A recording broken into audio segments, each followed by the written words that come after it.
So as much as I appreciate in the last year and a half the relationship that I fostered with my little dire wolf Sheba, there are some times that she can create absolute damage. And this is one of those times. She has absolutely torn up the ditch area that's close to the street. So I'm taking a two-step approach to this project. And today I'm going to deal with barring her from this area. And possibly in a second video, if need be, I'll film repairing the same area. We're going to attempt to put up a border with these items at the total cost of around $50. See you on the other side.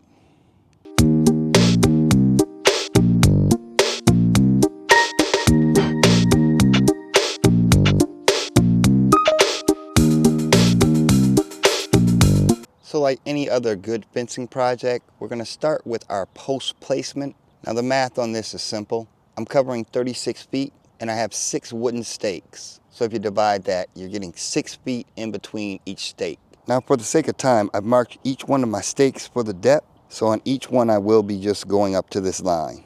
So before we even start, even though this is a temporary structure, most likely I'll have to cut my grass in between it being up and being taken down. So my placement isn't going to be directly on the edge, so I have room for my weed trimmer when needed.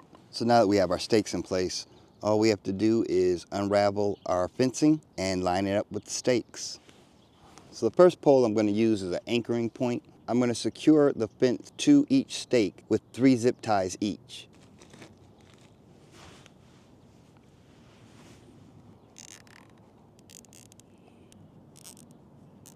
And now we'll continue down the line.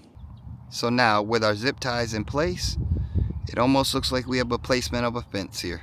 Now because this fence is temporary, you'll see I have an extra 2 inches at the top here.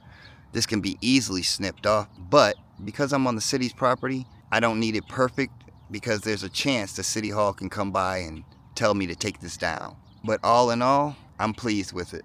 So after finishing the project, if you notice here, I have an extra stake. For the gauge of this fencing, I would recommend probably going every 4 feet with your stakes so there won't be any lean in your fence. But all in all, I just need mine to keep my dog separated from that part of the land, and I think this will do the job. But we won't know until we test it out, so let's do that.